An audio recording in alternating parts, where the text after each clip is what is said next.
राजनीति में आने की सोची तो आम आदमी पार्टी ही क्यों आप? नहीं, मैं एक्चुअली कहना कि केजरीवाल जी एक बहुत ही विजनरी आदमी है। उनको पता है कि किसी भी नेशन का जो डेवलपमेंट है उसका कोर है ह्यूमन रिसोर्स, और ह्यूमन रिसोर्स का कोर है एजुकेशन एंड हेल्थ। इसलिए आम आदमी पार्टी का जितना भी डेवलपमेंट घूम रहा है वो एजुकेशन और हेल्थ के चारों तरफ घूम रहा है। उस दिन मैं एक इंस्टीट्यूट भी यहाँ लॉन्च करने जा रहा हूँ, फ्री ऑफ कॉस्ट होगा पटपटगंज के लोगों के लिए, जो उनके बच्चों की काउंसलिंग करेगा।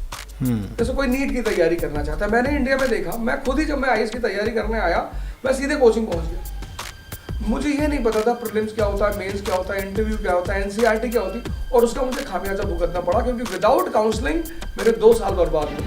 मुझे पता ही नहीं था शुरू कहाँ से करना है। सीधे कहती है कि आनंद की स्थिति में रहो, दूसरे की जरूरत ही नहीं पड़ेगी, सुख के पीछे भागोगे परेशान हो जाओगे। तो एक बहुत ही पॉजिटिव रिस्पॉन्स और एक बहुत अच्छा रिस्पॉन्स यहाँ के युवाओं से मिल रहा है। इसलिए हर आदमी ये बात कहता है कि ये सीट ओझा जी को दी गई। ये मैंने मांगा। मैं कहीं भी जाता, आप मुझे एक बात बताओ, मैं कहीं भी जाता सबसे पहले आपको कौन सपोर्ट करता है? लोग E40 से मुश्किल से 20 कदम जाओगे, सबसे फेमस पांडे समोसा यहाँ पे है, वो मेरे गांव से। मतलब आप यहाँ से जस्ट 20 कदम, E40 से 20 कदम जाओगे, आप वहाँ जाओ, सिर्फ ये कह दो भैया कौन चुनाव लड़ रहा है आम आदमी पार्टी से। मैं कहा भैया मेरे चाचा, और 200 लोग डेली उस आदमी का समोसा खाने आते।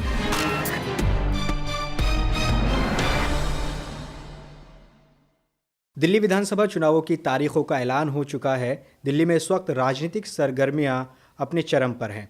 न्यूज़ 18 इंडिया की खास पेशकश इलेक्शन वाला पॉडकास्ट। लगातार हम उन शख्सियत से बात कर रहे हैं जो दिल्ली विधानसभा चुनाव में बहुत अहम है। आज एक ऐसे ही शख्सियत हमारे साथ हैं बातचीत करने के लिए, जो पहले शिक्षाविद के तौर पर जाने जाते थे और अब राजनीतिक मैदान में अपनी किस्मत आजमाने के लिए उतरे हैं। नाम है अवध ओझा। अवध ओझा जी, बहुत बहुत शुक्रिया न्यूज़ 18 इंडिया के इस इलेक्शन वाला पॉडकास्ट में हिस्सा बनने के लिए। जी, कैसा चल रहा है चुनाव पटपड़गंज में? आप पटपड़गंज से उम्मीदवार हैं। बहुत अच्छा चल रहा है, और हमारा जो पहला चरण है वो बड़ा प्यारा चरण है कि एक हमारा चुनाव का जो पहला चरण होता है कि लोग आपके बारे में बात करें, आपसे मिलें, आपको अप्रिशिएट करें, तो वो चरण हमारा बहुत अच्छा चल रहा है। सर, पहले भी आपकी और हमारी मुलाकात हो चुकी है। सवाल वही फिर से एक बार, आप पहले राहुल गांधी की तारीफ़ कर चुके हैं, प्रधानमंत्री मोदी की तारीफ़ कर चुके हैं, लेकिन जब आपने राजनीति में आने की सोची तो आम आदमी पार्टी ही क्यों आपने चुनी? नहीं, मैं पहले भी ये जवाब दे चुका हूँ कि जब मैं पटना के पॉडकास्ट में था तो मैंने कहा था कि जो आदमी मुझे बुला लेगा, मतलब जहाँ से मुझे निमंत्रण आएगा, तारीफ़, मैं इस बात को कितनी बार कहा कि तारीफ़ एक ह्यूमन कैरेक्टर का बड़ा पॉजिटिव एस्पेक्ट है। पता नहीं आजकल लोग तारीफ़ को इतना बुरा क्यों मानते हैं। मेरा मानना ये है कि वो जो शब्द है स्पोर्ट्समैन स्पिरिट, तेंदुलकर साहब लारा साहब की तारीफ़ करते हैं, लारा साहब तेंदुलकर जी की तारीफ़ करते हैं, तो तारीफ़ कोई बुरी चीज़ नहीं है। पर चूँकि केजरीवाल जी ने मुझे सम्मान दिया, अपनी पार्टी में बुलाया और इतना इज्जत दी, तो मैं आज उनके साथ हूँ। लेकिन सर, खेल का मैदान राजनीति के मैदान से अलग होता है। अगर आप किसी की तारीफ़ करते हैं तो उसके मायने भी होते हैं। नहीं, आप शायद आपने पॉलिटिकल थिंकर्स जो थॉमस हॉब्स जैसे थिंकर्स हैं, तो उन्होंने कहा कि खेल के मैदान में और राजनीति में एक चीज़ बड़ी कॉमन है कि घमासान लड़ाइयाँ होती हैं, स्ट्रेटजी बनाई जाती है, प्लान किया जाता है, लेकिन खेल के मैदान के बाहर कोई दुश्मन नहीं होता। तो वही हाल यहाँ भी है कि ऐसा नहीं है। तो खेल भी तो जिंदगी एक खेल ही है।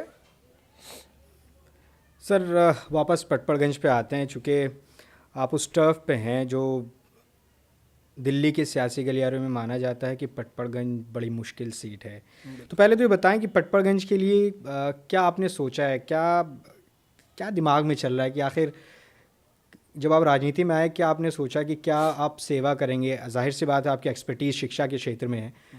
पटपड़गंज के लिए क्या सोच रहे हैं आप? क्योंकि आपसे पहले जो यहाँ विधायक थे मनीष सिसोदिया, वो इसे रिप्रेजेंट करते थे, तो क्या पटपड़गंज के लिए विज़न क्या है आपका? मैं जब यहाँ आया तो हमारे डिप्टी सीएम ने इतना काम कर चुके थे यहाँ पे। वो जैसे सबसे बड़ा एग्जांपल है यहाँ का मंगलम स्कूल। मतलब यूनाइटेड स्टेट्स ऑफ अमेरिका का डेलीगेशन आ रहा है, वहाँ की फर्स्ट लेडी आ रही है और वो मंगलम स्कूल देखने जा रही हैं। और स्कूल एक एक्चुअली कहना कि केजरीवाल जी एक बहुत ही विजनरी आदमी है। उनको पता है कि किसी भी नेशन का जो डेवलपमेंट है उसका कोर है ह्यूमन रिसोर्स, और ह्यूमन रिसोर्स का कोर है एजुकेशन एंड हेल्थ। इसलिए आम आदमी पार्टी का जितना भी डेवलपमेंट घूम रहा है वो एजुकेशन और हेल्थ के चारों तरफ घूम रहा है। तो मैं जब पटपटगंज पहुंचा तो मोहल्ला clinic, government schools, Ambedkar schemes, इन्होंने अपना एक बहुत बेहतरीन ग्राउंड बना रखा था। अब वो काम तो आगे बढ़ ही रहा है। उसमें नई एडिशन ये होगा कि मैं उन्हें कॉम्पिटिटिव लेवल पे ला रहा हूँ, काउंसलिंग एक्स्ट्रा करने जा रहा हूँ। मतलब जिस दिन इलेक्शन ख़त्म होगा उस दिन मैं एक इंस्टीट्यूट भी यहाँ लॉन्च करने जा रहा हूँ, फ्री ऑफ कॉस्ट होगा पटपटगंज के लोगों के लिए, जो उनके बच्चों की काउंसलिंग करेगा। जैसे कोई नीट की तैयारी करना चाहता है, मैंने इंडिया में देखा, मैं खुद ही जब मैं आईएएस की तैयारी करने आया मैं सीधे कोचिंग पहुँच गया। मुझे ये नहीं पता था प्रीलिम्स क्या होता है, मेंस क्या होता है, इंटरव्यू क्या होता है, एनसीईआरटी क्या होती है, और उसका मुझे खामियाजा भुगतना पड़ा क्योंकि विदाउट काउंसलिंग मेरे 2 साल बर्बाद हुए। मुझे पता ही नहीं था शुरू कहाँ से करना है। तो एक सबसे बड़ा काम मैं करने जा रहा हूँ, काउंसलिंग की शुरुआत करने जा रहा हूँ, गाइडेंस की शुरुआत करने जा रहा हूँ, प्लस जितने भी इंपॉर्टेंट कॉम्पिटिटिव एग्जाम्स हैं उनकी क्लासेस देने जा रहा हूँ online, free, only for the people of Patparganj. तो अभी आप जब जा रहे हैं तो जाहिर है युवा भी मिल रहे होंगे, तो अभी कुछ उनको इंस्टेंट कुछ कर रहे हैं क्या? कुछ उनसे कमिटमेंट, कुछ वादा, किसी तरह की कोई? मैं एक प्रोग्राम करता हूँ रे अवध ओझा चैनल पे, गीता। ठीक है। गीता पढ़ा रहा हूँ, 1 साल हो गया पढ़ाते पढ़ाते। उसको लगभग जितने भी युवा हैं वो सब सुनते ही हैं। उसको सुनने के बाद उन्होंने, जब भी मैं किसी से मिलता हूँ तो हर आदमी यही बात कह रहा है कि सर आपने हमें पढ़ना तो सिखाया ही, आप हमें जीना भी सिखा रहे हो। क्योंकि जो लोग, मतलब गीता सीधे कहती है कि आनंद की स्थिति में रहो, दूसरे की जरूरत ही नहीं पड़ेगी, सुख के पीछे भागोगे परेशान हो जाओगे। तो एक बहुत ही पॉजिटिव रिस्पॉन्स और एक बहुत अच्छा रिस्पॉन्स यहाँ के युवाओं से मिल रहा है। लेकिन सर जब पटपटगंज की बात होती है तो जिक्र ये भी होता है कि आम आदमी पार्टी ने इस सीट को बदल दिया। मनीष सिसोदिया का पिछले चुनाव का जो रिज़ल्ट है वो हम सबको पता है, बहुत कम मार्जिन से वो जीते थे, और ये भी आरोप लगता है कि वो पटपटगंज छोड़कर चले गए, उनके विरोधी ये कहते हैं। तो कहीं ऐसा तो नहीं कि अवध ओझा को बाद में बहुत मोटिवेशन की ज़रूरत पड़ेगी? नहीं, मैं आपको बताऊं, एक वर्ड है इंग्लिश में बड़ा प्यारा और हिंदी में भी है, उसको हम कहते हैं पर्सपेक्टिव, दृष्टिकोण। मेरे लिए इससे अच्छी सीट ही नहीं थी दिल्ली में। वजह, मेरा घर, मेरा खानदान E40 अंबेडकर पार्क के सामने है। मैं जब यहाँ आया, भाई इलेक्शन में सबसे बड़ी चीज़ क्या होती है? Human resource. मैं आपको बताऊं, मेरा पूरा खानदान मिला के यहाँ पे मेरे पास कम से कम 50+ भतीजे ही हैं। अच्छा। अरे आप मेरी रैलियों में देखो, हमारे कार्यकर्ता भाई हैं, प्लस मेरे परिवार के बच्चे हैं। ऐसी कोई गली नहीं है वेस्ट विनोद नगर में जहाँ पे हमारे रिलेटिव नहीं रहते हैं। मेरी अपनी मौसी की लड़की नीरज, ये जस्ट बगल वाली गली में रहती है। तो वो मेरे लिए एक बहुत ही प्लस पॉइंट है जो शायद किसी को शायद पता नहीं रहा होगा। इसलिए हर आदमी ये बात कहता है कि ये सीट ओझा जी को दी गई। ये मैंने मांगा। मैं कहीं भी जाता, आप मुझे एक बात बताओ, मैं कहीं भी जाता सबसे पहले आपको कौन सपोर्ट करता है? आपका परिवार। अगर आपका परिवार आपके पीछे नहीं है तो फिर तो आप तो वैसे भी ह्यूमन रिसोर्स में सबसे पहली स्टेप है परिवार। तो यहाँ आने का जो मेरा सबसे पहला मोटिव था वो ये था कि मेरा परिवार पूरा यहीं पे है, मेरा पूरा डिस्ट्रिक्ट, पूरा जिला।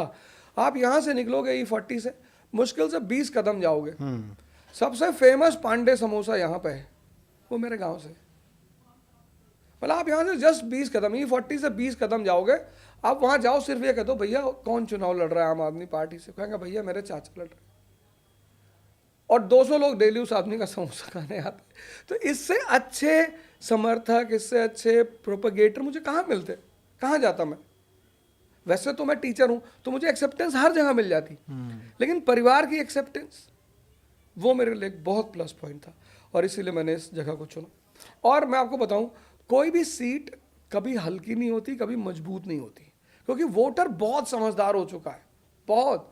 उसको पता है कि हमें किसको वोट देना। अभी आपको माहौल दिखाई पड़ रहा होगा कि एंटी इनकम्बेंसी चल रही, कुछ नहीं चल रही है। मैं जा रहा हूँ, लोगों से मिल रहा हूँ, कह रहा भैया आम आदमी पार्टी और केजरीवाल जी ने जो हमसे कहा वो हमें किया। वो सबको समझ में आ रहा है, वो सबको समझ में आ रहा है कि अगर आम आदमी की पार्टी की सरकार में कुछ भी हुआ तो दिल्ली में सब कुछ छिन जाएगा, क्योंकि अगर यहाँ नहीं छिना तो बाकी 20 राज्यों में देना पड़ेगा, और वो चुनौती बन जाएगी। तो ना तो सिसोदिया जी ये सीट छोड़ के गए हैं, मैं बार बार ये कहता हूँ ये सीट मैंने ली है, मेरा घर है E40 वेस्ट विनोद नगर अम्बेडकर पार्क के सामने, मेरे यहाँ कम से कम 50 रिश्तेदार रहते हैं, उसमें से पांडे समोसा वाला सबसे फेमस है। तो ये सारी वजह रही जिससे मैं यहाँ आया। लेकिन आपको नहीं लग रहा है कि त्रिकोणीय मुकाबले में फंस गए? आम आदमी पार्टी से आप हैं, रविंदर नेगी हैं और अनिल चौधरी जो कि यहाँ से पूर्व विधायक भी रह चुके हैं। रविंदर नेगी पिछली बार बेहद कम मार्जिन से हारे थे, तो कुछ मुश्किल तो लग रहा होगा। अच्छा आप एक बात बताओ, आप एक वनडे मैच देख रहे हो और एक टीम ने 100 रन बनाया है, तो आपको मजा आएगा देखने में? आपको नहीं आएगा। आपको वो मजा देखने में आएगा मैच जब 300 प्लस का रन है, मतलब 6 का रन रेट चल रहा है और सामने वाली टीम को डू और डाई करना है। तो आप तो मतलब जनता को तो एंटरटेनमेंट चाहिए ना, मजा आना चाहिए। जहाँ वन साइडेड विक्ट्री होती है वहाँ जनता को लगता है क्या देखना मैच यार। तो यहाँ तो जनता बहुत एंटरटेन करेगी और मुझे पता है कि जनता बहुत समझदार है और वो बहुत अच्छा निर्णय करेगी। बाकी जितने भी कंटेस्टेंट हैं सब अपनी अपनी तरफ से लड़ेंगे, सबको मेरी तरफ से शुभकामनाएं हैं और अच्छी फाइट होगी। लेकिन अगर पहले मैच ऑस्ट्रेलिया जैसी टीम से हो जाए और सामने अगर ना हो नीदरलैंड या कोई हल्की टीम, तब आप देखो अफगानिस्तान ने अच्छे अच्छों को हराया है। पहले सीरीज़ में जब अफगानिस्तान आई तो लोगों ने कहा इनके पास अनुभव नहीं है, इनके पास वो खिलाड़ी नहीं है जो इंटरनेशनल क्रिकेट को समझते हैं। लेकिन आपने देखा होगा अफगानिस्तान की परफॉर्मेंस कितनी प्यारी रही। आपके पास अगर वो लोग हैं जिनके पास अनुभव ज़्यादा, कभी कभी क्या होता है जैसे मैं यहाँ पे नया हूँ लेकिन मैंने एक टीम ऐसे लोगों की बनाई है, नवरत्न, जो चुनाव पिछले 20 साल से करवा रहे हैं, उनके साथ हैं। मेरे साथ कर्नल राहुल सिंह है, मेरे साथ कई सारे लोग हैं जो जिनके पास एक बहुत बड़ा अनुभव है। वो मुझसे कहते हैं कि यहाँ पे ये काम करना है। तो मेरे पास इलेक्शन लड़ने की अनुभव की कमी है, मेरी की टीम के पास बहुत प्यारा अनुभव है और उसका फ़ायदा मुझे मिलेगा। सपोर्ट मिल रहा है आम आदमी पार्टी के कार्यकर्ताओं से, क्योंकि आप बिल्कुल यहाँ पर नए कैंडिडेचर हैं, क्योंकि इससे पहले मनीष सिसोदिया यहाँ पे थे। तो क्या पार्टी की तरफ से किस तरह से? जावेद भाई सच बताऊं तो जब मैं पहली बार आया तो कोई सपोर्ट नहीं मिला और सबने मेरी तरफ देखने से मना कर दिया। मैं ऑफिस के सड़क पे निकला, वहाँ 2 गाय बैठी थी, उन्होंने मुंह घुमा लिया। लेकिन आज मैं आपसे बताऊं, आज मुझे हर कार्यकर्ता का सपोर्ट मिल रहा है और हर आदमी मुझसे मिलने के लिए आ रहा है। मैं अगर नाम गिनाऊं तो मतलब 10, 20, 50 नाम, जैसे हमारे विधानसभा अध्यक्ष हैं। लेकिन आप बड़ी बेबाकी से कह रहे हैं कि शुरुआत में किसी का सपोर्ट नहीं मिला। पता राजनीति में इतनी सच्चाई कई बार। अब तो मैं आपसे कह रहा हूँ ना, अब लोग मुझसे खुद मिलने आ रहे हैं। अच्छा, तो जितने भी, मैं तो आपको कम से कम 10, 20, 50 ऐसे कार्यकर्ताओं के नाम सुना सकता हूँ, क्योंकि इतनी इंटीमेसी हो गई है। और खुद मतलब सर भैया यहाँ चलना है, सर यहाँ चलना है, और ये मीटिंग करनी, वो मीटिंग करनी। तो मैं बहुत तहे दिल से शुक्रिया अदा करता हूँ पटपटगंज के कार्यकर्ताओं का, जो अंततः सब लोग मुझसे आके जुड़ गए। लेकिन मनीष सिसोदिया चूँकि यहाँ से विधायक रहे हैं, शिक्षा मंत्री रहे, और आप भी शिक्षा के क्षेत्र में काम कर चुके हैं, तो उनकी आम आदमी पार्टी ये कहती है कि उनकी एक लीगेसी है, आप उसे आगे बढ़ाएंगे। क्या शिक्षा के लिए क्या लीगेसी है मनीष सिसोदिया की अब आगे आप रखने वाले हैं? हिंदुस्तान का एक बड़ा प्यारा कॉन्सेप्ट है जो हमने भुला दिया, बहुत प्यारा। उस कॉन्सेप्ट ने हिंदुस्तान को महान बनाया था। और वो कॉन्सेप्ट क्या था? वो कॉन्सेप्ट था concept is equal to creativity, C&C। For example मैं आपको बताता हूँ, जैसे हनुमान चालीसा जो है वो पूरी ध्यान के प्रिंसिपल पे बेस्ड है। अब जब कोई आदमी ध्यान की बात करता है, सिर्फ कॉन्सेप्ट की बात करता है, जब हम सीधे सीधे कॉन्सेप्ट की बात करते हैं तो आमतौर पर कॉन्सेप्ट तुरंत क्लिक नहीं होता। लेकिन जब हम एग्जाम्पल्स देते हैं, जैसे मैं लड़कों से पूछता हूँ कंपाउंड क्या है, वो याद करने लगते हैं। अरे मैं कहता हूँ क्यों याद करते हो यार, कंपाउंड मतलब एक चीज़ याद रखो, वाटर, H2O, सिर्फ वाटर याद रखो, उसमें एक टर्म याद रखो, प्रपोर्शन। अब वाटर याद आया तो H2O याद आया, H2O याद आया तो हाइड्रोजन ऑक्सीजन याद आया, हाइड्रोजन ऑक्सीजन याद आया तो 1:2 का प्रपोर्शन याद आया। तो ये जो कॉन्सेप्ट एंड क्रिएटिविटी है, इसका मैं प्रचार करना चाहता हूँ, इसको मैं प्रमोट करना चाहता हूँ कि एजुकेशन इस कंट्री में एंटरटेनमेंट बन जाए। किसी भी माँ बाप को अपने बच्चे को पढ़ने के लिए मारना ना पड़े। शिक्षा के साथ साथ एक और चीज़ मनीष सिसोदिया के साथ जुड़ी पिछले 2-3 सालों में, जिसके लिए वो जेल गए, कथित शराब घोटाला, जिसको लेकर बीजेपी लगातार हमलावर आम आदमी पार्टी पर रहती है और इस चुनाव में बड़ा मुद्दा वो बना रही है। तो तो क्या इसका भी चर्चा होती है जब आप ज़मीन पर जाते हैं, ये मुद्दा है, और इसको किस तरह से आप इससे निपट रहे हैं इस मुद्दे से, क्योंकि बीजेपी लगातार घेर रही है आपको? मैं कल गया था शशि गार्डन की तरफ, तो वहाँ एक बुजुर्ग से आदमी मिले मुझे, तो उन्होंने कहा बेटा आप जिस पार्टी से आओ उसकी स्थिति बहुत मजबूत है और हम सबको पता है, वो बुजुर्ग ने हमसे कहा कि हम सबको पता है कि आम आदमी पार्टी के साथ ऐसा क्यों किया गया और किस लिए किया गया। चुनाव आ रहे थे, नेताओं की लोकप्रियता बहुत ज़्यादा थी, सरकार की लोकप्रियता बहुत ज़्यादा थी, सरकार ने अपने वादों को पूरा कर रखा था और ये भय विरोधियों को सता रहा था कि अगर ये लोकप्रियता चुनाव तक बरकरार रही तो हम 70 में से 70 खो जाएंगे। तो जब जनता ये बात मुझसे कह रही है तो मैं उससे किस बात पे चर्चा करूं? अगर वो मुझसे कहे शराब के नाम ले, कुछ नाम ले, तो मैं कुछ बोलूं भी, वो अपने तरफ से मुझे बोल रही है कि भैया हमको पता है ये सब क्यों किया गया है, बात ही खत्म हो गई। तो पटपड़गंज में आपका नियर बाय राइवल कौन है, कौन प्रतिद्वंदी है आपको, कौन सी मेरा पार्टी? मैं ही अपना राइवल हूँ। अगर मैंने मेहनत नहीं की, नहीं, ये तो आप बिल्कुल प्योर पॉलिटिकल जवाब दे रहे हैं। ज़मीनी हकीकत जो राजनीतिक, अगर हम कहें बड़े फेयर तरीके से आप बोलें कि भाई कौन कांग्रेस से है या बीजेपी से है, क्योंकि कांग्रेस के भी पूर्व विधायक यहाँ पर हैं और रविंदर नेगी जो कि पिछली बार उनका परफॉर्मेंस सबके सामने है, तो कौन है आपका? जावेद भाई मैं आपको एक बात बताऊं, किसी को राइवल कहना राजनीतिक दृष्टिकोण से अच्छा नहीं होता। उसकी वजह मैं क्यों बताऊं? राइवल जनता डिसाइड करती है कि असली लड़ाई, जैसे आप जनता से जब ये सवाल करोगे तब वो बताएगी भैया फला फला के बीच फाइट हो रही है। तो मैं अगर ये कहूं कि फलाना आदमी मेरा राइवल है, मेरा कोई राइवल नहीं है। मैं यहाँ आया हूँ, लोग मुझे जानते हैं थोड़ा बहुत, मुझे उनसे कनेक्ट होना है और एक एक आदमी से अगर मैं कनेक्ट हो गया, मिल गया, अपनी बात पहुँचा गया तो संभवतः उनका प्रेम मुझे मिल जाएगा। बहुत कम समय में नेता टाइप बात करने लगे आप। चलिए मैं ही पूछ लेता हूँ, रविंदर नेगी हैं बीजेपी से, उनके बारे में क्या ख्याल है आपका? उनके बारे, जो आपके बीजेपी के कैंडिडेट हैं यहाँ से। अच्छे इंसान हैं लेकिन लोगों को परेशान बहुत करते हैं, बहुत परेशान करते हैं। मैं तो जिससे भी मिलता हूँ तो लोग, मुझे लगता है शायद उनको ब्यूरोक्रेट होना चाहिए था या तानाशाह होना चाहिए था, क्योंकि जिस तरह से जनता उनके अत्याचारों की चर्चा करती है, मैं तो कुछ जानता ही नहीं था कि कौन है भाई रविंदर नेगी। मैं यहाँ आया तो मुझे पता चला कि भाई बीजेपी के पार्षद हैं और पार्षद की स्थिति में हैं और चुनाव लड़ने जा रहे हैं। तो लोग मुझसे जब बताते हैं, एक वर्ड उनके बारे में लोग यूज़ करते हैं, लिंटर माफिया, मुझे तो पता ही नहीं था, मैं तो जानता ही नहीं था। तो अब अगर जनता उनके बारे में ऐसा कहती है लिंटर माफिया, तो मैं कुछ कह ही नहीं। लेकिन अब इस पॉडकास्ट को लोग देखेंगे और आपसे सवाल पूछेंगे।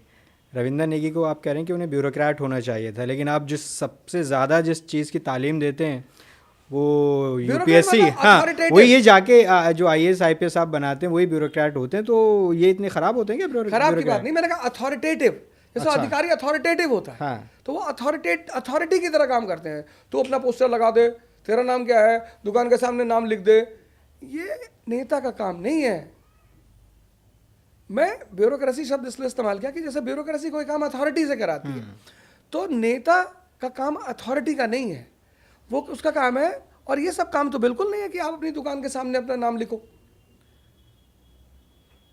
और मैं तो कहता हूँ यहाँ जितने भी अच्छे अच्छे नेता हैं जो भी अपने आप को बहुत धार्मिक दिखाने की कोशिश करते हैं, या बहुत, मैं तो कहता हूँ रामचरितमानस पे एक चर्चा हो जाए सारे नेताओं से, एक बार गीता पे चर्चा हो जाए सारे नेताओं से, 2-4-50 श्लोक मैं भी बोल दूँ, 2-4-50 चौपाई ये भी बोल दे, तब तो समझ में आए कौन नेता कैसा है। भाई जैसे अमेरिका में डिबेट होता है, तो मैं चाहता हूँ ये जो हमारे साथ हमारे नेता लोग हैं, हमारे प्रतिद्वंदी हैं, आ जाए रामचरितमानस, किष्किंधा कांड, बाल कांड, लंका कांड, पता तो चले इस एरिया की जनता को कि हमारा कौन सा नेता। लेकिन वो तो बताते हैं खुद को एकदम हिंदुत्व का पोस्टर बॉय, नाम बदलवाने की उनकी वीडियो सोशल मीडिया पे भरी पड़ी हैं, भगवा झंडा वो दुकानों पर लगाते हैं। तो इस किस तरह से वो बटेंगे तो कटेंगे जैसे नारे भी यहाँ पर आपकी पटपड़गंज विधानसभा में देखने को मिले, और ये नारा बड़ा फेमस हो रहा है बीजेपी का। तो इस चीज़ को कैसे आप निपटेंगे जो एकदम उन्होंने अटैक किया हुआ है? देखिए, आम आदमी पार्टी से जब आप बात करते हैं तो वो किस पे बात करते हैं? शिक्षा पे। क्यों? क्योंकि जब आप कहोगे कहाँ, वो लेके चले जाएंगे आपको मंगलम स्कूल। वो बात करेंगे स्वास्थ्य पे, आप कहोगे कहाँ, वो आपको ले जाएंगे मोहल्ला क्लिनिक। क्योंकि दिखाने की क्षमता है ना उनके पास। जब विरोधी के पास कुछ दिखाने को है ही नहीं, तो जो दिखा नहीं सकता वो भरमाएगा। जैसे आप किसी दुकानदार के पास जाओ और कहते हो भैया मुझे फेयर एंड लवली चाहिए, और अगर उसके पास नहीं है, कहेगा भैया शिकायत बहुत आ रही थी फेयर एंड लवली की, कि लोग बता रहे थे कि चमड़ी थोड़ा सा फट जाती है। भैया आप ऐसा करिए, आप बोरोलीन ले जाइए भैया। मैं गारंटी से कहता हूं, आप उस दुकानदार से कह दो कि ठीक है मैं बोरोलीन ही ले जाऊंगा, पर तू मुझे फेयर एंड लवली दिखा दे, नहीं होगी उसके पास। तभी हमारे नेता ने जिस दिन डेट जारी की, उसी दिन हमारे नेता ने कहा, अरविंद केजरीवाल जी ने कहा कि मित्रों तैयार हो जाओ, अब काम के बदले गाली गलौज की राजनीति शुरू होगी। आपके लड़के का 92% आया, मेरे लड़के का 93% आया, और मैंने आपसे कहा कि जावेद भाई देखो मेरे बच्चे का इंटर में 93%, आपने मुझसे कहा कि देखो अवध भाई मेरे बच्चे का 92% है। मैं क्या करूंगा, मैं तुरंत अपने बच्चे का रिपोर्ट कार्ड लेकर आऊंगा, ये देखो मेरा 93 है। तो जब दिखा नहीं सकते तो भरमाएंगे किसको? इस जनता को, इतनी पढ़ी लिखी जनता, इतनी जानकार, सोशल मीडिया वाली जनता। वो गली गली मोहल्ले मोहल्ले मोहल्ला क्लिनिक उसको नहीं दिखाई पड़ रही है, उसको सरकारी स्कूल नहीं दिखाई पड़ रहे हैं, वो न्यूज़पेपर नहीं पढ़ रही है। और जब सबसे बड़ी बात, ये इतने बड़े हिंदुत्ववादी बनते हैं, अच्छी बात है, बनना चाहिए। हमारी सरकार ने भारत के इतिहास में पहली बार पुजारियों और ग्रंथी सम्मान योजना लागू किया कि भाई हम इनको 18,000 रुपये महीने देंगे। ये हमारे भाई हमारे लिए पूजा अर्चना करते हैं, हमारा सम्मान करते हैं, ध्यान रखते हैं, लागू करते हैं अपने 20 राज्यों में। हम जान जाएंगे कि भाई ये भी हिंदूवादी है। धर्म किसी की बपौती है कि भैया मैं तो हिंदूवादी हूं, और हम 1 साल से गीता पढ़ा रहे हैं। रे अवध ओझा चैनल पर मेरा 58वां एपिसोड गीता का आ चुका है। हम गीता पढ़ा रहे हैं बिना हिंदू धर्म जाने, मतलब हम हिंदू नहीं है। नहीं, राजनीति में आइडियोलॉजी की तो बात होती है, लेफ्ट है, राइट है, कुछ मध्यम मार्ग की पार्टियां हैं। तो आपकी आइडियोलॉजी क्या है आम आदमी पार्टी की? जब आप अभी आए हैं तो आपको क्या समझ में आया कि आखिर विचारधारा क्या है? हमारे लिए धर्म प्रेरणा है, हमारे लिए धर्म उत्थान का माध्यम है, हमारे लिए धर्म विकास का मार्ग है जो शांति देता है। क्या नारा होता है, प्राणियों में सद्भावना हो, धर्म का विकास हो, ये है धर्म हमारे लिए। हमारे लिए धर्म ये नहीं है कि जावेद भाई हमारे नहीं है, सब हमारे हैं। हमें यहाँ के लोग कह रहे हैं, हमारे वही यहाँ के जो हमारे विरोधी नेता हैं, कहते हैं बाहरी है, शिक्षक और डॉक्टर बाहरी होते हैं। मतलब अभी यहाँ कोई बेस्ट सर्जन इंडिया का आ जाए पटपटगंज में, यहाँ पटपटगंज के लोग उसको स्थान नहीं देंगे। तो हम भारतीय हैं, हमारे सब हैं और हम सबके हैं, और धर्म हमारे लिए प्रेरणा है। जो धर्म विवेकानंद के लिए है वही धर्म हमारे लिए है। जो विवेकानंद का स्टेटमेंट है कि धर्म अगर मानव का विकास नहीं कर सकता तो उसे धर्म नहीं माना जा सकता। धर्म का उद्देश्य ही है, जैसे श्री राम घर से निकले प्रभु राम बनकर आए, किसने बनाया? धर्म ने। तभी मैं उसको 4th लॉ कहता हूं। मैं प्रभु राम को कहता हूं चौथे नियम का प्रतिपादक। कौन सा चौथा नियम? T=T+T, तमन्ना = त्याग प्लस तपस्या। राजा के बेटे थे वो, क्या जरूरत थी उन्हें अपना वो महल छोड़ने की? पर महल छोड़ा उन्होंने, 14 साल तपस्या की, भगवान बने। लेकिन इल्ज़ाम तो आम आदमी पार्टी पर भी लगते हैं कि भाई आप सॉफ्ट हिंदुत्व की तरफ आगे बढ़ रहे हैं। तो क्या, और अभी इसको लेकर भी हो रहे हैं कि जो पुजारी और ग्रंथियों का जो ऐलान आपने किया है, चुनावी हिंदू बीजेपी आपको कहती है। देखिए ऐसा है ना कि जब चुनाव का समय आता है तो सब बोलने लगते हैं, सब। मतलब आप चुनाव से पहले हिंदुस्तान शांत रहेगा, चुनाव आएगा सब बोलना शुरू कर देते हैं। अच्छा, चूंकि हमारे देश में बोलने की आज़ादी है, फ्रीडम ऑफ एक्सप्रेशन है, तो हम किसी को मना नहीं कर सकते। मैंने आपसे कहा ना कि किसी को भी अगर हिंदू धर्म का, पुजारियों का, ग्रंथियों का इतना ख्याल था तो वही कर देता पहले, हमें मौका ही नहीं मिलता। आप क्यों किसी को मौका देते हैं? एक आदमी ने इतना अच्छा थॉट लिया कि भाई इन ग्रंथियों का, पुजारियों का, इनका ख्याल कौन रखेगा? अब आप तिलमिला गए कि साहब ये इन्होंने ये कैसे सोच लिया। क्योंकि हम भारतीय, हम सबके बारे में सोचेंगे, हमारा फर्ज है सबके बारे में सोचना। तो अब जब हमने सोच लिया तो फिर अब चारा क्या बचा, तो आरोप लगाएंगे।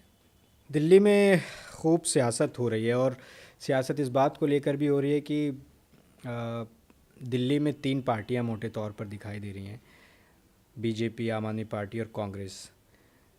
आप और कांग्रेस दोनों अलग अलग दिल्ली में चुनाव लड़ रहे हैं, लेकिन ऊपर इंडिया गठबंधन में साथ हैं। कांग्रेस के बारे में क्या ख्याल है आपका? दिल्ली में कांग्रेस कैसे लड़ रही है?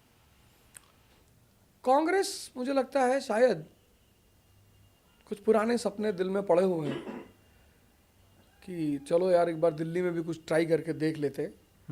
असली लड़ाई है आम आदमी पार्टी और बीजेपी में। हर आदमी ये कह रहा है कि कांग्रेस को कौन वोट देने जा रहा है। जब 2 लोग लड़ रहे हैं, क्लियर कट आइडियोलॉजी चल लड़ रही, सामने जहां बात हो रही है आम आदमी पार्टी कांग्रेस, आम आदमी पार्टी कांग्रेस, भाई हमारी सीट डिक्लेयर हुई तो हर आदमी इंतजार कर रहा था बीजेपी के कैंडिडेट की। तो कांग्रेस, शायद मुझे ऐसा फील होता है कि कुछ पुराना सपना उनका समय समय पर उठता रहता है कि यार एक बार दिल्ली खेल के देख लें, क्या पता कुछ हाथ लगी जाए। पर कैसे जवाब देंगे? लोकसभा तो आप साथ लड़े और विधानसभा में अलग अलग लड़ रहे हैं। देखिए, राजनीति में ये सब चीज़ें तो एक आम फिनोमिना होती है कि हमारी कहीं अंडरस्टैंडिंग है किसी के साथ, कहीं हमें लगता है कि नहीं यार यहाँ हम इंडिपेंडेंट अपने साथ ही अकेले लड़ेंगे, तो वो एक पार्टी के डिसीजंस होते हैं, उसमें मतलब कोई जवाबदेही की बात नहीं होती है। कई सारी पार्टियां होती हैं, एक बार किसी अलायंस में है, फिर वो उस अलायंस से बाहर आ जाती हैं, फिर उनके साथ जुड़ जाती हैं। तो ये डिपेंड करता है कि किस आदमी की उस पर्टिकुलर टाइम में क्या स्ट्रेटजी है, क्या प्लान है, तो उस पर।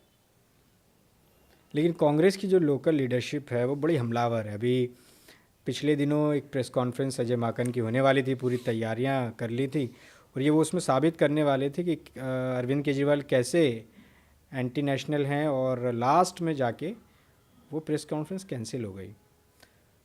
तो पहले तो इस पर आप बताइए। मैंने सुना नहीं इसके बारे में, आपने अभी बताया तो मुझे पता चला, तो मैं पता करके आपको अगली बार बताऊंगा कि इस पर मेरी क्या राय है। लेकिन अगर किसी राजनीतिक शख्सियत को इंटरनेशनल कहा जाएगा तो क्या आपको लगता है कि राजनीति में, जबकि आप इंडिया गठबंधन का हिस्सा है नेशनल लेवल पर, तो राजनीतिक हमले का कोई दायरा होना चाहिए? कहाँ तक?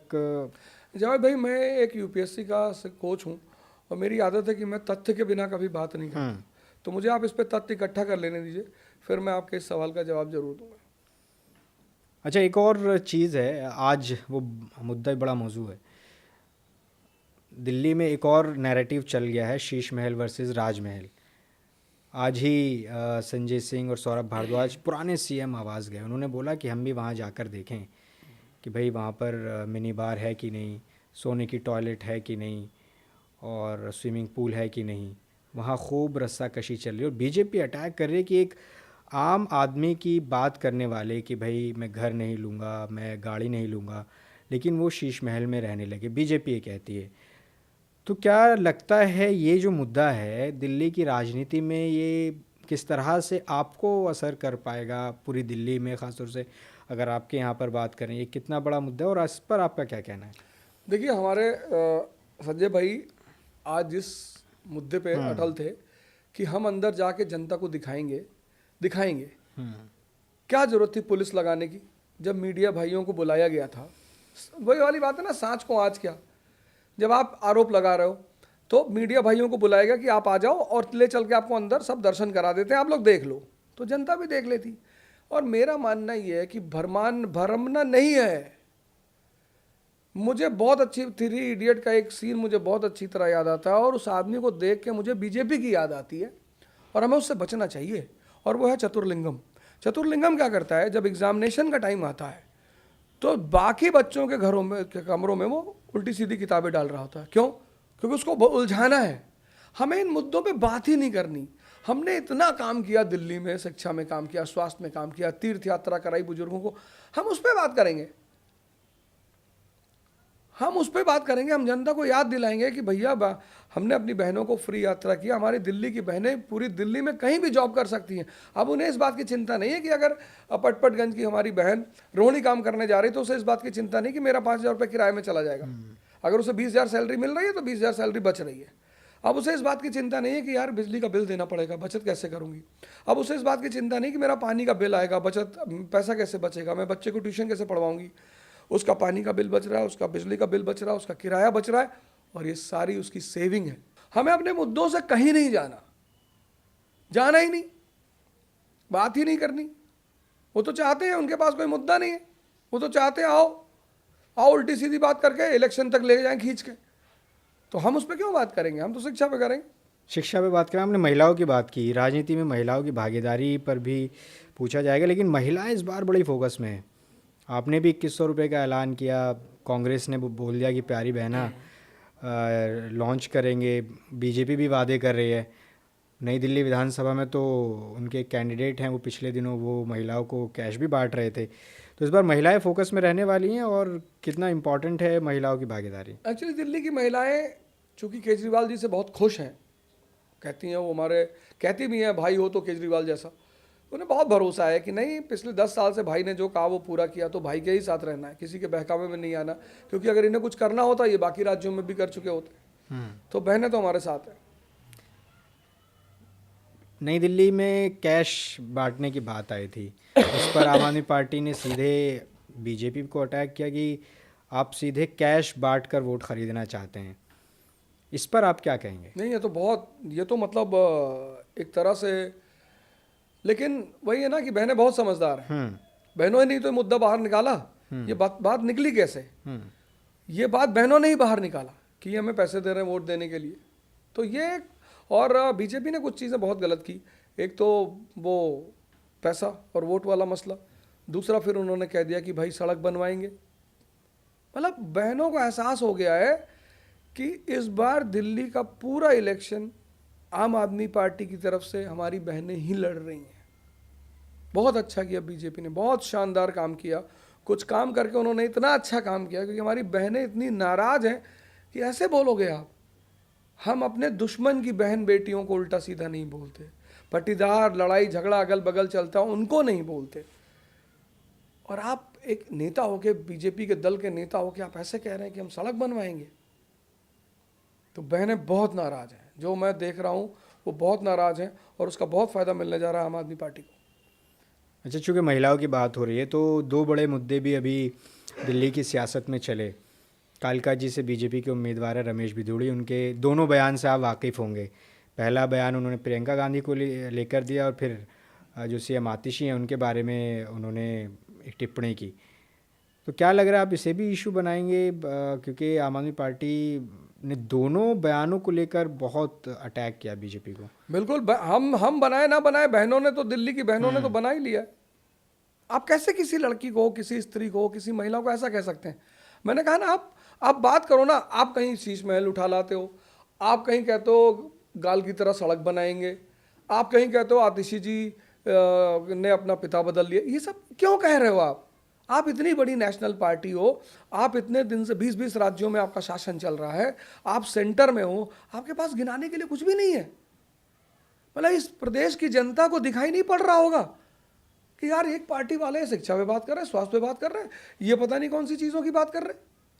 वो जो जागरूक जनता टीवी पे बैठ के देख रही होगी, उसको झल्लाहट महसूस हो रही है कि तुम भी तो बताओ कि भाई दिल्ली गवर्नमेंट अपने बजट का लमसम 25% शिक्षा पे खर्चा करती है। आप अपने 20 राज्यों में कितना % खर्चा कर रहे हो, ये तो बताओ।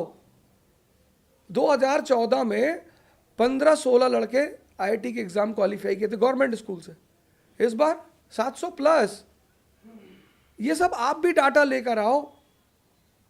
एंटरप्रेन्योरशिप प्रोग्राम हमारा चलता है। हमारा एक बच्चा है जिग्नेश, वो साल भर में 1 करोड़ का टर्नओवर दे रहा है, 19 साल उम्र है। मैं उससे मिला, अपने पार्टी ऑफिस में आया था, 19 साल का लड़का। मैंने उससे हाथ जोड़ के कहा, मैंने कहा भाई अभी तू ये बात कैमरे के सामने मत करना, नहीं तो पता लगा मेरी कोचिंग बैठ जाएगी, लड़के कहेंगे यार एंटरप्रेन्योर का प्रोग्राम ही कर लेते। तो जहाँ बात इन सब चीज़ों की, परसों में एक शाइन चौक यहाँ पे एक जगह है खिचड़ीपुर में, वहाँ मैं एक प्रोग्राम ले रहा था। एक बच्ची क्लास 8 की आई, मैं आपको वीडियो उसका भिजवाऊंगा। इतनी ज़बरदस्त तरीके से वो फ्रेंच बोल रही थी। हमारी एक कार्यकर्ता है शिरीन खान करके है, उसकी 2 बेटियां, वो मुझे कल इन्वेस्टमेंट और बॉन्ड समझा रही थी, एक 9th में थी एक 10th में थी, मतलब वो दोनों, उसकी जो 9th में बेटी थी शिरीन खान की, वो मुझे बॉन्ड समझा रही थी कि सर बॉन्ड क्या होता है, इन्वेस्टमेंट क्या होता है। ये सब बच्चों को पढ़ाया जा रहा है। आप जब कहेंगे मैं उनको स्टूडियो में बुला लूंगा, उन बच्चों को, छोटी सी बच्ची है क्लास 9th की, वो बॉन्ड समझा रही थी। आपने बातों बातों में एक बात बोली कि भाई इसे कैमरे के सामने मत कहो, मेरी कोचिंग बैठ जाएगी। अरविंद केजरीवाल भी यही कहते हैं कि हमने शिक्षा माफिया ख़त्म किए हैं, और आपको भी लोग शिक्षा कारोबारी कहते हैं। शिक्षा कारोबारी जो कहते हैं, इसको लेकर आप क्या कहेंगे? देखिए ऐसा है, हम जब सुविधा देते हैं, सुविधा, तो लोग क्या करते हैं, मैं बहुत सारे काम करता हूँ, मेरा कोर्स है जो सिर्फ 500 रुपये महीने का है सिर्फ, और वो कोर्स, और मैंने एक सीरीज चलाई अवधनामा करके, पूरा इतिहास पढ़ाया फ्री, उस पर किसी ने चर्चा नहीं की कि भाई ओझा जी आप डाल के देखो यूट्यूब पे, मेरा कोर्स है 500 रुपये महीने में, आप पढ़ो। आप 500 रुपये में मैंने पूरा, अभी हमारा एनिवर्सरी था 5 साल हमारे इंस्टीट्यूट को पूरा हो रहा था, एक IAS अकेडमी को, तो हमने एक स्कीम चलाई थी 26 नवंबर को कि 500 रुपये में हम आपको पूरा GS दे देंगे। उस GS की फीस है 1 लाख रुपए, कि आप 2 दिन अगर हमसे एनरोल करते हो, हम 500 में आप जो भी सिलेबस हमसे खरीदना चाहो वो हम 500 रुपये में दे देंगे। अब जब टीचर हमसे कहता है कि साहब हम तो 20,000 रुपये पर आवर लेंगे, तो हम कहाँ से लाके वो पैसा देंगे? हमारा जो है वो हम बच्चों को अवेलेबल करा रहे हैं। तो कहने के लिए लोग वो भी कह सकते थे कि हाँ भाई ओझा सर तो 500 रुपये महीने में पढ़ा रहे, पर वो लोग नहीं कहते। अच्छा, थोड़ा और सवालों पे आते हैं, थोड़ा आपके फिर से उसी सवाल पर कि जब आप नहीं सोचा आम आदमी पार्टी जाना है, तो ये संपर्क हुआ कैसे?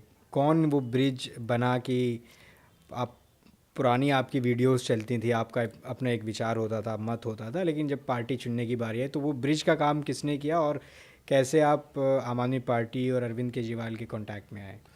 मुझे सीधे जो है पार्टी ऑफिस से फ़ोन आया था। अच्छा, सीधे, कोई ब्रिज था ही नहीं। अच्छा, मुझे सीधे, किसका फ़ोन आया था? है हमारे एक मित्र हैं, अच्छा, उनका फ़ोन आया नाम था। बता दीजिए। मेरे एक मित्र है और हमारे ही ज़िले से हैं, अच्छा, मतलब पूर्वांचल के हैं। ठीक है। तो उन्होंने मुझसे कहा कि सर हम चाहते हैं कि जितने भी शिक्षक हैं, और वो सिर्फ मेरा नाम नहीं ले रहे थे, वो 3-4 शिक्षकों का नाम ले रहे थे कि सर हम सबके कांटेक्ट में हैं और हम चाहते हैं कि शिक्षकों की एक टीम को हम अपने साथ शामिल करें। तो हमारी पार्टी इस पर विचार कर रही है, आपकी क्या राय है? हमने कहा यार राय बिल्कुल अच्छी है और मैं तो रेडी हूँ। बस वहीं से मीटिंग का सिलसिला शुरू, और 2 दिसंबर को मैं आम आदमी लेकिन ये भी कहा जा रहा था कि आप लोकसभा टिकट मांग रहे थे बीजेपी कांग्रेस से, लेकिन वहाँ सफल नहीं हुए, फिर इधर का रुख कर लिया चूँकि आपको एक पार्टी ज्वाइन नहीं करनी थी। सफल हो जाते। तो अवध ओझा की निजी तौर पर विचारधारा क्या है? देखिए मैं आपको बताऊं, जब महाभारत का युद्ध चल रहा होता है, आज महाभारत का युद्ध ही चल रहा है, तो कृष्ण की जो विचारधारा है वो बड़ी धार्मिक विचारधारा है। कृष्ण भगवान है, लेकिन कृष्ण भगवान, छत्रपति शिवाजी, अगर आप इनका हिस्ट्री पढ़ेंगे तो ये आपको विजयी सिर्फ इसलिए दिखाई पड़ेंगे क्योंकि ये सामने वाले की विचारधारा के हिसाब से ही उसे जवाब देते हैं। जैसे राणा सांगा है, तो उनका मानना है कि साहब सामने वाले दुश्मन का हथियार गिर जाएगा तो हम नहीं लड़ेंगे। लेकिन ये बात, ये एक राजपूती कल्चर है, बहादुरी का कल्चर है। ये बात हर आदमी नहीं समझेगा, ये बात सेंट्रल एशिया का आदमी नहीं समझेगा। अब महाभारत, अब आप भगवान राम के अगर समय हो तो ठीक है, वहाँ विचारधारा मानी जा रही है। भगवान राम लक्ष्मण जी से कहते हैं कि भाई रावण बड़ा ज्ञानी है, तो आप इससे ज्ञान ले लो। लेकिन महाभारत में तो आज का जो दौर है वो महाभारत का दौर है। एक ही विचारधारा है, वेलफेयर ऑफ द मासेस, जनता का भला होना चाहिए किसी भी कीमत पे। तो क्या आपको वाकई लगता है कि राजनीति को इतनी बड़ी लड़ाई बनाना चाहिए कि उसको महाभारत जैसे संज्ञा दे दी जाए? लोकतंत्र है, सरकारें जो भी आती हैं, पहले अभी केंद्र में अगर बात करें तो बीजेपी की सरकार है, उससे पहले कांग्रेस की सरकारें थीं, और सब ने अपने अपने समय पे काम किया। ये सब एक दूसरे जो पार्टियां हैं वो सब मानती हैं। तो क्या कुछ दायरा, कुछ लकीर राजनीति में होनी चाहिए कि नहीं होनी चाहिए? जावेद भाई, कुछ टर्म ऐसे होते हैं जिनका बड़ा प्यारा मतलब होता है। महाभारत मतलब चुनौतियाँ, जैसे परिवार में महाभारत है, तो मतलब परिवार में चुनौतियां हैं। महाभारत टर्म बड़ा प्यारा है। मोहल्ले में महाभारत है, शहर में महाभारत है, प्रदेश में महाभारत है, देश में महाभारत है, विश्व में महाभारत। मतलब महाभारत का मतलब चुनौती। अच्छा, पार्टी चुनने के मामले में घर में तो महाभारत नहीं हुई? मैंने सुना है कि घर से पत्नी से गृह मंत्रालय का बड़ा दखल रहता है आपके फैसलों में। तो बिल्कुल, क्या हमारे फैसलों में तो बहुत रहता है, बहुत ज्यादा अच्छा रहता है। नहीं तो बिल्कुल, उन्होंने आपको बताया, आपने उनको बताया कि मैं पार्टी ज्वाइन करने जा रहा हूँ, और तो उसको लेके घर में तो कोई महाभारत नहीं हुई? और वो खुद ही वो बस वाला फायदा वो भी उठाती हैं, तो फ्री वाले बस में वो भी चलती थी। तो उन्होंने कहा कि बताओ, जो आदमी इतना काम कर रहा है, और चूंकि केजरीवाल जी की नीतियों से वो बहुत अच्छी तरह वाकिफ़ हैं कि भाई दिल्ली एक मॉडल है, हमने उस पर बुक भी निकाली, दिल्ली मॉडल। तो मैं कोशिश करूंगा आने वाले समय में उस किताब पे चर्चा भी करूँ मैं। तो चूंकि वो खुद ही नीतियों से सहमत हैं, तो कोई दिक्कत की बात नहीं। परिवार में किसी ने कहा नहीं कि बच्चों ने खास तौर से कि ठीक ठाक चल रहा है अपना अभी एजुकेशन का, शिक्षा का? मेरी बेटियों ने मुझसे कहा था अच्छा। कि पापा क्या ज़रूरत है पापा पॉलिटिक्स में जाने की। तो मैंने कहा बेटा अभी हमें विलियम बेंटिक की तलाश है। तो बोली मतलब? मैंने कहा बेटा, जब समाज में कुरीतियाँ होती हैं ना, तो आपको कोई राजा चाहिए होता है जो उन कुरीतियों को दूर करे। तो राजा राम मोहन रॉय को सती प्रथा खत्म करवानी थी, तो उन्होंने विलियम बेंटिक को पकड़ा। ऐसे मुझे शिक्षा के क्षेत्र में काफ़ी सारे सुधार करने थे, कुछ प्रोग्राम्स देने थे, तो मेरे विलियम बेंटिक बन गए आम आदमी पार्टी। क्योंकि यही एक जरिया था जहाँ मुझे सुना जाना था, मेरी बात लोग सुन रहे हैं, कह रहे हैं हाँ बिल्कुल इसको इम्प्लीमेंट किया जाना चाहिए। आप सोचो, हिंदुस्तान में दिल्ली एक प्रदेश है जहाँ पर पार्कों में सरकार की तरफ से योग के शिक्षक दिए गए। कितनी बड़ी बात है, सरकार की तरफ से योग के शिक्षक दिए गए। योग योग योग तो सभी बात कर रहे हैं, लेकिन सरकार आपके स्वास्थ्य के लिए इतना चिंता करती है। तो जो सरकार ध्यान, योग, हमारा एक हैप्पी आवर करके एक वो चलाया जाता है क्लास में, ये सब में आप मेरे वीडियोस देखिए, वो सारे केंद्रित हैं ध्यान और योग पे। और फिर आप आम आदमी पार्टी की पॉलिसीज देखिए, तो इतना कॉमन फैक्टर आपको मिलेगा। हैप्पी आवर चलता है हमारे दिल्ली सरकारी स्कूलों में, योग की शिक्षा दी जाती है, और अंबेडकर एक्सेलेंस का जो प्रोग्राम है कि बच्चा जिस चीज़ में वो एक्सेल करना चाहता है उसे वो सिखाएंगे। तो ये सारी चीज़ें एजुकेशन के लिए बहुत अच्छी हैं। मैं अभी थोड़ा सा पढ़ रहा था आपके बारे में, गूगल कर रहा था, तो एक वाक़या आपके परिवार से जुड़ा हुआ मैंने पढ़ा था, आपके पिताजी का। उन्होंने, ऐसा था कि उन्होंने अपनी ज़मीन बेच दी थी आपकी माताजी को पढ़ाने के लिए। तो क्या ये वहीं से मिला है आदर्श पिताजी से, और क्या वो वाक़या क्या था, थोड़ा बताइए। मेरे पिताजी एक श्लोक कहते हैं संस्कृत का, वो मैं रट ही रहा हूँ, और आज मुझे वो बहुत काम आ रहा है। कहते हैं न चौर हार्यम न भरत भाज्यम न राज्य हार्यम न च भारकार। ये मेरे जीवन का एक ऐसा श्लोक है जिसको कहने और सुनने के बाद मैं असीम ऊर्जा से भर जाता हूँ। न चौर हार्यम, न चोर चुरा सकता है, न भाई बांट सकता है, न राज्य ले सकता है, न वो आपके ऊपर भार है। व्यय करते वर्धते एवं नित्यम, जितना खर्चा करो उतना बढ़ता चला जाता है। और ये चीज़ 25 साल पढ़ा के मैंने देखा। व्यय करते वर्धते एवं नित्यम विद्या धनम सर्व धनम प्रधानम। और आज इस विद्या की वजह से मुझे अमेरिका से कॉल है, इंग्लैंड से कॉल है, भैया हमारे यहाँ भी गीता पढ़ा दो, भैया हमारे बच्चों को भी पढ़ा दो। तो ये मेरे पिता का जो सिद्धांत था कि दुनिया का श्रेष्ठतम धन है विद्या। और जब मैंने लोहिया जी को पढ़ा कि जब वो बर्लिन से वापस आए और हिंदू के ऑफिस में गए और आर्टिकल लिखा वर्ल्ड वॉर पे, उस जमाने में हिंदू ने 1916 में उनको 200 रुपये दिए थे लमसम। तो मुझे लगा हाँ यार। फिर डॉक्टर अंबेडकर को मैंने देखा क्लास के बाहर बैठते बैठते कॉन्स्टिट्यूशन असेंबली के ड्राफ्टिंग कमेटी के चेयरमैन, किसकी वजह से? एजुकेशन। फिर मैंने लाल बहादुर शास्त्री जी को देखा, प्रधानमंत्री, नदी क्रॉस करके जाना पड़ रहा है पर वो पढ़ रहे हैं। तो मुझे लगा यार मेरे पिताजी कितनी अच्छी बात करते हैं। तो वो कहते थे कि एक ऐसा धन है जो सारे धनों को अपने पास ले आता है। तो किस्सा रह गया? किस्सा यही था कि अब हमारे पास पिताजी हमारे क्लर्क थे डाकखाने में, उन्होंने मेरी माँ को भी पढ़ाया। मेरी माँ लॉयर है, गोंडा हाई कोर्ट में अभी वहाँ की बार की वाइस प्रेसिडेंट भी हैं, और हमें पढ़ाया।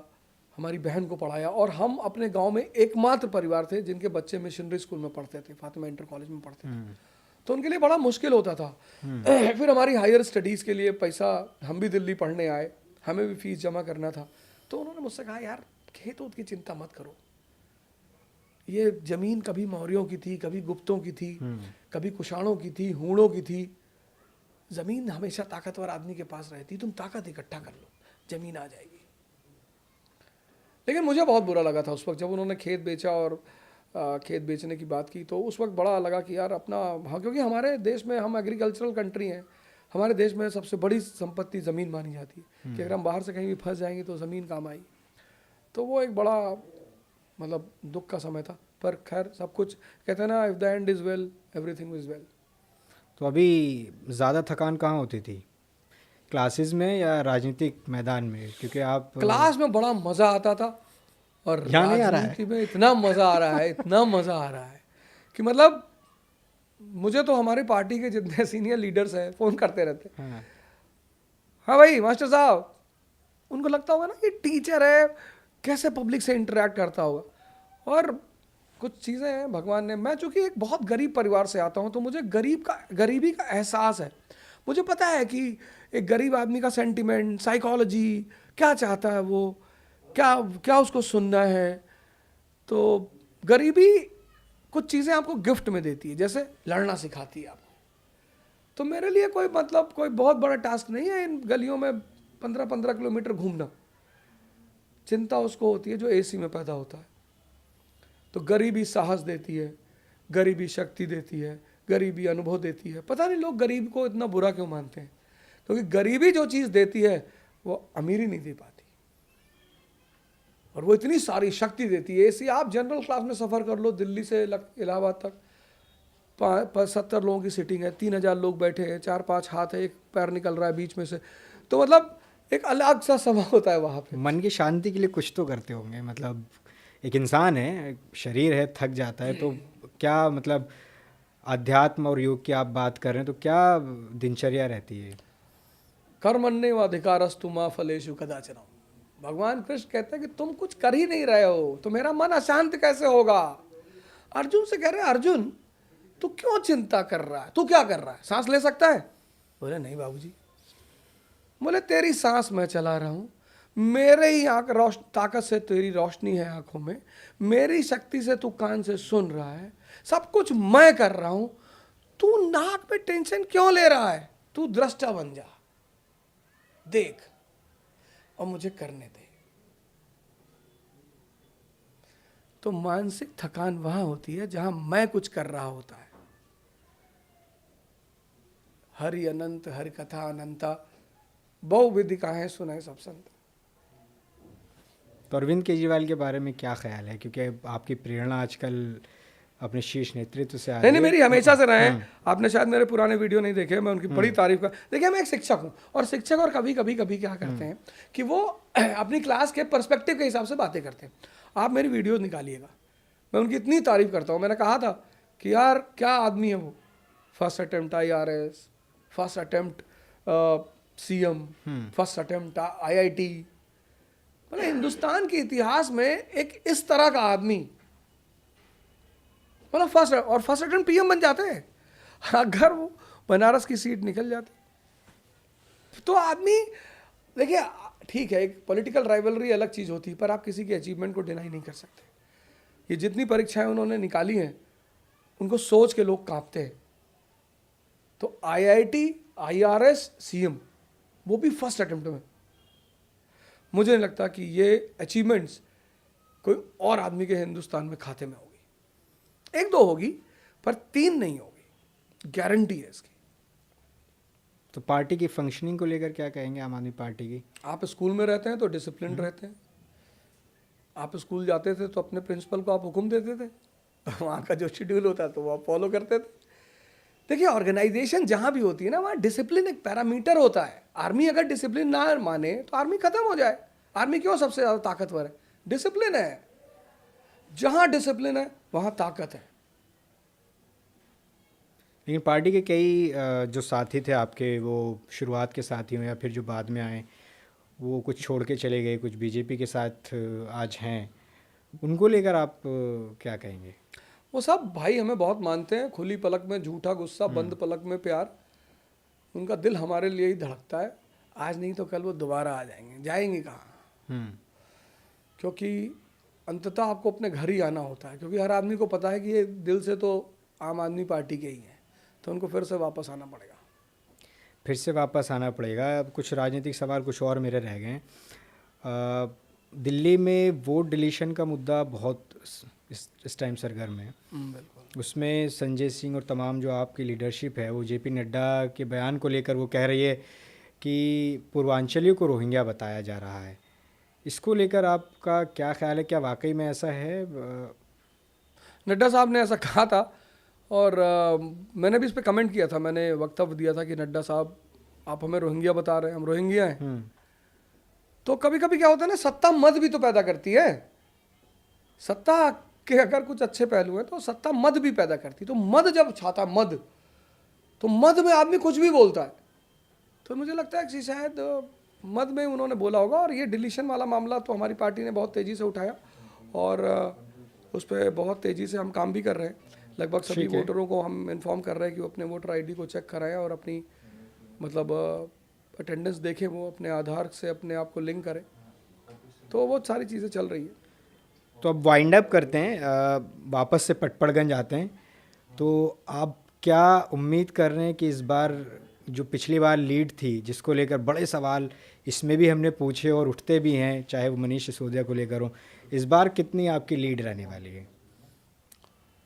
पटपड़गंज की जनता से अगर आप ये सवाल पूछते तो वो आपको बहुत अच्छा जवाब देती। मैं चाहता हूँ ना, सवाल आप उससे करिए जिसका वो सवाल है। जैसे नहीं, गणित भी तो होता है भाई, कैंडिडेट भी अपना गणित लगाता है कि मैं कहाँ कमज़ोर हूँ, कहाँ मजबूत हूँ। अगर आप ये गणित नहीं लगा रहे हैं तो फिर मतलब देखिए, मैं आपको बताऊँ, ईश्वर का आशीर्वाद और यहाँ की जनता का प्रेम मेरे पक्ष में है। बिल्कुल एकदम मंझे हुए राजनेता हो गए आप, सीधा जवाब नहीं देने वाले लग रहा है। नहीं जावेद भाई, ऐसा नहीं है। बस ये है मार्जिन तो बता ही दीजिए इस बार कितना। नहीं, कहते ना कि एक कुछ चीज़ें बड़ी प्यारी हैं कि अति का भला न बोलना, अति की भली न चूप। तो आदमी, मुझे पता है ईश्वर का आशीर्वाद मिल रहा है और पटपड़गंज की जनता का प्रेम मिल रहा है। तो फिर हम आपके इस आशीर्वाद और प्रेम के बदौलत हम फिर एक बार इस मुद्दे पे बैठेंगे। चलिए, बहुत बहुत शुक्रिया न्यूज़ 18 इंडिया के इस पॉडकास्ट से बात करने के लिए। तो ये था इलेक्शन वाला पॉडकास्ट, न्यूज़ 18 इंडिया की ख़ास पेशकश, जो कि बेहद तफसील के साथ अवध ओझा ने न्यूज़ 18 इंडिया से बात की। फ़िलहाल 5 फरवरी को दिल्ली में वोटिंग होगी और जिन सीट्स पर सबसे ज़्यादा नज़र है उनमें से एक पटपड़गंज है, क्योंकि पिछली बार बेहद कम मार्जिन से आम आदमी पार्टी ने जीती थी, लेकिन इस बार यहाँ से अवध ओझा मैदान में है और उनके सामने जो फील्डिंग है वो बहुत सख्त नज़र आ रही है। रविंदर नेगी हैं बीजेपी से, अनिल चौधरी जो कि पूर्व विधायक हैं, और 8 फरवरी को नतीजे आएंगे। उसी दिन पता चलेगा कि जनता ने किसके हक़ में अपना फ़ैसला सुनाया।